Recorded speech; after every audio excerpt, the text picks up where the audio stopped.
হাওড়ার লিলুয়ায় ফের দুষ্কৃতী দাপাদাপি, এলাকা দখলকে ঘিরে দুই গোষ্ঠীর মধ্যে সংঘর্ষ, দক্ষিণ চকপাড়ায় হামলা, পাল্টা হামলা।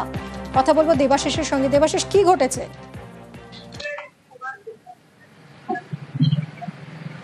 দেখো, মূলত যেটা অভিযোগ সেটা হচ্ছে এক দলের বিরুদ্ধে এলাকা দখলের অভিযোগ। এর আগেও একাধিকবার এই ব্যক্তিগুলি অনেকে যারা এই ঘটনার সঙ্গে যুক্ত তাদের নাম একাধিকবার উঠেছিল, এইসব ঘটনার সঙ্গে যুক্ত রিজু সহ একাধিক ব্যক্তির নাম উঠেছিল, যেখানে তাদেরকে দেখা যাচ্ছিল বারবার করে এরকম ঘটনা ঘটাতে।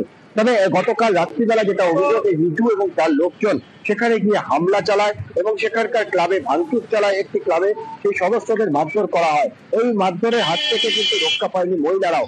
সেই মহিলারা যখন বাঁচাতে আসে তাদের পাড়া ছেলেদের, তাদের ভাইদের, তখন তাদের উপরও হামলা হয়। পাল্টা মহিলাদেরও কিন্তু দেখা যায় লাঠি হাতে কার্যত সেই দুষ্কৃতী বা যা হামলাকারী তাদের বিরুদ্ধে কিন্তু রুখে দাঁড়াতে। ফলে এই দুই গোষ্ঠী গন্ডগোল কিন্তু দীর্ঘদিন ধরে চলছিল।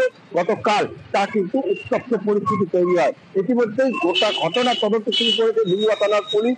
অভিযোগ পাল্টা অভিযোগ, দুতরফেই অভিযোগ দায়ের করা হয়েছে।